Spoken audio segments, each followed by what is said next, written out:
What's up, guys? This is part 2 of some gameplay footage that I got at 127 Airsoft. Check them out. There'll be a link to their Facebook down below in the description. Headphone users beware, because this one will get loud. So this this video picks up directly after the previous one. As I said before, my camera corrupted some of my files, so this is the second part of a game that I actually have sequential footage for.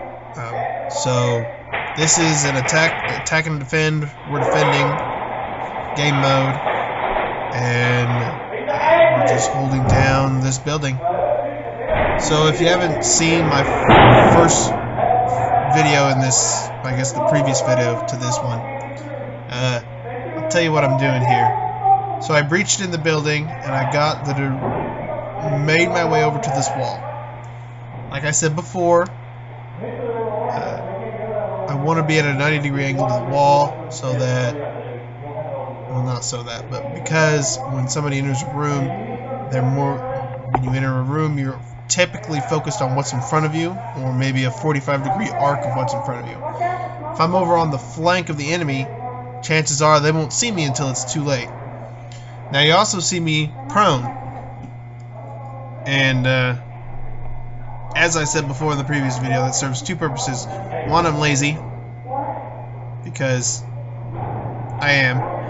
Two, when people are entering a room like this, in Airsoft, or if it's a fight or flight response, you'll look at what's at head level or chest level as opposed to what's on the ground. We've been programmed through years of evolutionary response to look for humans that might cause us harm. But if you lay prone, if you get your silhouette down low, it's easier to slip past or just go unnoticed by your enemies. So anyway, this video doesn't really pick up. I'm gonna be laying here for a long time. You might want to skip to like the last 5 minutes if you don't want to watch this. But it's pretty much just me laying here looking at this door. So they threw in a smoke grenade, and it wasn't really effective. Someone on our team ended up throwing it back out the door, and because of pressure differentials from the outside and the inside air, it actually got sucked back out the door they threw it in, which is always nice when someone's plan goes against them.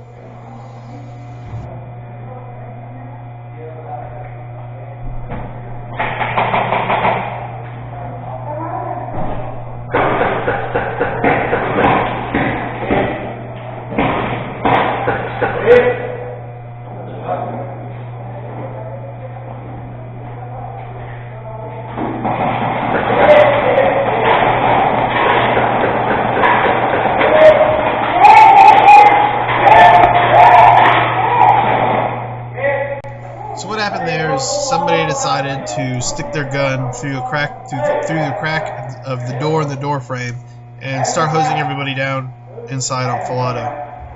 At this field, you could shoot at the building on full auto. You can shoot out of the building on full auto, but you can't shoot in the building on full auto. Once you cross the threshold of that door and you're inside the building, you have to shoot. You have to switch to semi-auto. It's the rules. This joker decided that he wanted to stick his gun through the crack of the door and just hose everybody down inside. Which, that's my opinion. What he did was cheap. It's just, that's not how you play the game. This is an honor sport. Don't do crap like that. So that's what happened there. Is someone watching that back door? I didn't take any rounds. He didn't see me. I didn't see him. Why did they open the door? But I think the people on the little bridge there over to the far wall were the ones that ended up taking rounds and getting out.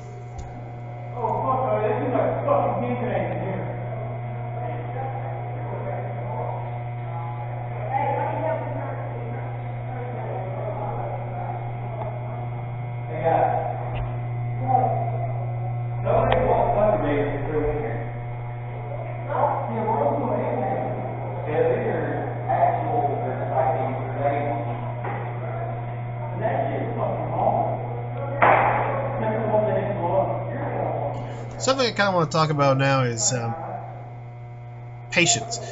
I've been sitting here for probably 10 minutes now. I haven't moved because my job is to watch the door for people to come in. What I've noticed in the years that I've played Airsoft is that when you give somebody a job to either defend your back, defend your back, a lot of times once the firing starts, they'll ditch that post to go shoot, to go have fun. And a lot of times, my team has lost because of that. So, whenever you take up a defensive position like that, it's very important to have the patience to deal with it.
So here coming up, you're going to see a breach by the enemy team, and it'll show you how effective it is to have someone, when you're defending a room, at a 90 degree to the door. So these guys were focused on the people that they could see standing up in front of them, and 3 or 4 of them come in and I take them all out. I do have to reposition once because I feel like one guy got by me without calling a hit, and so there it is. You see me reposition, and I'm stitching these guys along the navel. I put shots in around their navel. It's below their plate carrier, above the belly button type thing. But their breach is largely unsuccessful because of having flanking fire on them. So at the time I didn't realize this, but what I think they were trying to do was do a coordinated breach on both these doors. And the first one failed, and then the second one opened up right after everyone had processed what was happening. So you see me putting shots into the corner of this door where I can see their guns and stuff poking through. All the while I keep maintaining awareness on that door that I was looking at the entire time. What these guys should have done is if they had the numbers, they should have just kept on pushing through like I tried to do. Pretty much what they did is what happened to me whenever I first tried to go up in the previous video. Front door. So that guy seemed to be focused on that door, so I switched my attention back over to the front door that I was watching, and I get the great idea that I should maybe possibly throw a grenade out that door. Well, not this door, that door right there, right there. Because I just got in a Thunder Bee and I hadn't used one really before, and well, who doesn't like explosions? That guy decides to lift up his iPro in the middle of all this so that he could make hand signs at people. I don't know why he did it. It's not very smart on his part. When you're in situations like this where the enemy is, less than 50 feet away, you need to maintain your iPro at all times, no matter what. My goggles were fogging up something fierce just laying here, and but I still didn't take my goggles off or if I try to fix them because I only have one set of eyes, and I don't know of any eye transplants yet. So they keep trying to crack that door to my right and try to work on it. Our riot shield dude gets taken out. So this also situation ties into what I was talking about before with being prone and being low.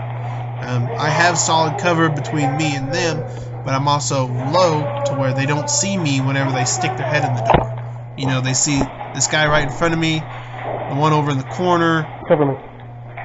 and here I am going for a grenade, and I put my gun down, and I let go of the spoon, and the spoon didn't deploy. What happened was the hammer and the spoon somehow got a little fused together, but all I had to do was flip the spoon up. The hammer deployed through the grenade. I don't know if I got anybody or not, but I felt pretty cool at the time. So, on hindsight, I should have kept my rifle with me. But as it stood, I decided to take my pistol. I don't know why I didn't shoot that guy, but I should have. So we start peeking, and those guys up there surprised me on that far edge of the concrete. What I really want to do is I want to keep that thing that's sitting there holding the door open off. And then I got hit from somebody who was at the door to our rear. That was me being complacent because I assumed that we still had the very back. I should have known that if they were trying to breach this side door that we lost our initial spawn. But hey, it happens. I got out. I got to look for my Thunder Bee. Hey, I'm just looking for People my had a Thunder tendency Bee. of overshooting even if we Did were you out. see my Thunder Bee come out the door? I waited a second after presenting my red rag before sticking my head out there and asking if my Thunder Bee went out. Because I didn't know where my Thunder Bee went. Turns out it went down here. So I went down to retrieve it.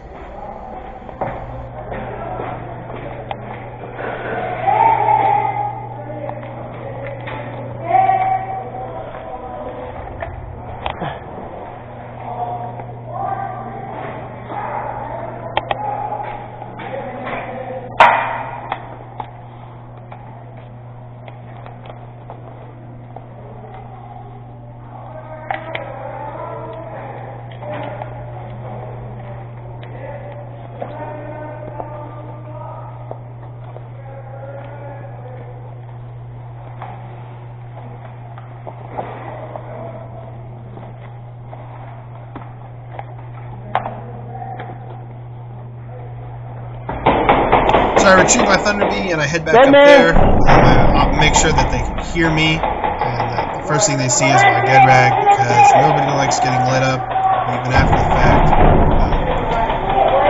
So the enemy team pushes into this room. What they should have done is all of them pushed in because the guys on the stairs can't shoot at anything. The more guns you have, the more BBs downrange, the more chance you have of hitting an opposing player.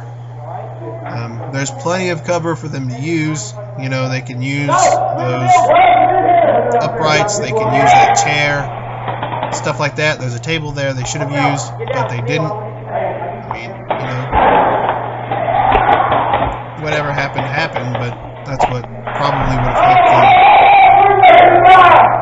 them secure the, I guess, building faster. Anyway, that's pretty much going to be it for this video. I don't have any consecutive videos that'll be coming out anytime soon because my file's corrupted. If I can get them fixed, I will post them in order as best as I can. But Yeah, I'm going out this door. as of right now, Fuck from the what other I've door. seen, it doesn't look like I'll be getting it fixed. Check out 127 Airsoft. The link to their Facebook will be down in the description below. They're out of Jackson, Kentucky. It's a pretty cool field. It's suited better for smaller groups, you know, 10 on 10, 15 on 15. But, you know, even though there was Hey, where's my large alternate crowd this respawn? day, I still had a good time. Check it out, guys. See ya. Where's that at?